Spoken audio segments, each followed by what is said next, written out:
বজালিৰ Helena গাঁৱত আজিও অপৰিৱৰ্তিত বান পৰিস্থিতি। খাদ্যৰ সংকটত ভুগিছে বানপীড়িত ৰাইজ। নেৰানেপেৰা বৰষুণ, সৃষ্টি হৈছে ভয়ংকৰ বানপানী।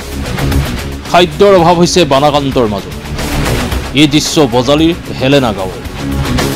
এতিয়া গাঁওবাসীৰ মাজত অভাৱ হৈছে খাদ্য। বানাকান্তসকলৰ সমান্তৰালকৈ পশুধনৰ বাবেও অভাৱ হৈছে খাদ্য। শেহতীয়াকৈ বজালিৰ হেলেনা কালদিয়াৰ নদীৰ ভগ্ন মাথাউৰি আৰু বান পৰিস্থিতিৰ বুজ ল'লে মন্ত্ৰী ৰঞ্জিত কুমাৰ দাসে।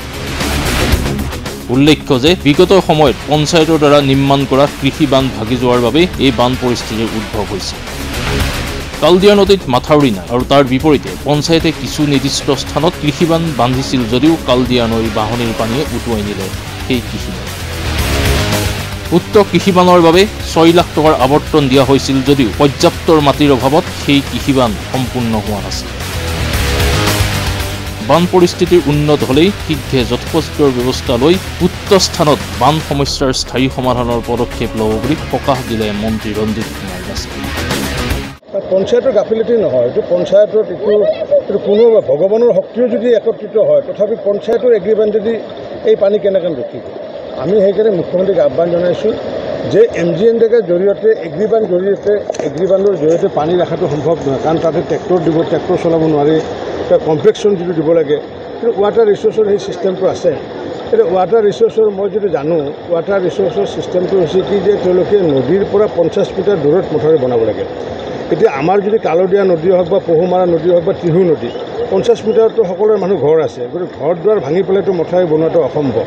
তো তথাপি আমি অল্টাৰনেটিভ ব্যৱস্থা লোৱাৰ কাৰণে মুখ্যমন্ত্ৰী ডাঙৰীয়াক মই আহ্বান জনাম যে যাতে যিহেতু এগ্ৰিবাণ্ডৰ জৰিয়তে এইটো সম্ভৱ নহয় আৰু প্ৰতি বছৰে যিহেতু পানী বাঢ়ি থাকিলে, এতিয়া এইবাৰতো বানপানী হোৱা নাই, এইবাৰতো ভূটানে পানী এৰি দিয়া নাই, এইবাৰ যিটো প্ৰবল বৃষ্টিপাত হোৱাৰ কাৰণে আপষ্ট্ৰীমৰ পৰা ডাউনষ্ট্ৰীমলৈ পানীটো বৈ যাব, এইটো নেচাৰেলিটি। ভূটানৰ পৰা পানী আহি পেলাই আল্টিমেটলি এইপিনে আহিব বা বেকি হৈ পেলাই ওলাই যাব বা অতিৰিক্ত যেতিয়া বৃষ্টিপাত হ'ব সেই ডাউনষ্ট্ৰীমলৈ গতি কৰিব। গতিকে আমাক যদি এতিয়া ত্ৰিহুৰ মানুহে যদি গালি পাৰে যে সেইপিনে পানীটো ৰাখি দিয়া নাই, আমিতো পানীটো ৰাখিব নোৱাৰোঁ নহয়। কিন্তু ঠিক তেনেকৈ ত্ৰিহুক যদি গালি পাৰে, যদি বুঢ়া দিয়া মানুহে গালি পাৰে যে ত্ৰিহুৱে মানে পানীটো ৰাখি দিব পৰা নাই, পানীটো কোনে ৰাখিব পাৰিব? আপষ্ট্ৰীমৰ পৰা ডাউনষ্ট্ৰীম যাবই। কিন্তু ৱাটাৰ ৰিচোৰ্চৰ যিহেতু ইয়াতে আমাৰ ত্ৰিহু নদীত বা কালদিয়াত তেনেকুৱা ব্যৱস্থা নাই বা নমছত নপৰে, তথাপি মুখ্যমন্ত্ৰী ডাঙৰীয়াই স্পেচিয়েল SOP এখন প্ৰস্তুত কৰি পেলাই যদি আগন্তুক দিনত যেনে টেক অভাৰ কৰিব পৰা যায় পঞ্চায়তৰ যিবোৰ পুৰণা আমাৰ এগ্ৰিবাণ্ড আছিলে। কিন্তু এগ্ৰিবাণ্ড হৈছে মানুহৰ খেতিপথাৰত যোৱাৰ কাৰণে, এগ্ৰিবাণ্ড দি পেলাই পানী ৰখাটো অসম্ভৱ কথা। গতিকে এটা পঞ্চায়তৰ গাফিলতি নহয়। পঞ্চায়তকতো মই ধন্যবাদ জনাম, আমাৰ বিশেষকৈ বজালি পঞ্চায়তক, কাৰণ ইয়াতে নলবাৰী চুপাৰ কাৰণে তেওঁলোকে 21-22ত চেংচন কৰিছিলে 6,68,000 টকা চেংচন কৰিছিলে। আৰু যি আঞ্চলিক পঞ্চায়তে এইটো দায়িত্ব লৈছিলে কাম কৰিম বুলি, আঞ্চলিক পঞ্চায়তে তাৰপিছত খৰচ কৰিলে মাত্ৰ 86,000 টকা খৰচ কৰিলে। এতিয়াও 5,50,000 টকা জমা আছে, ব্লকত টকাটো জমা আছে 5,50,000 টকা।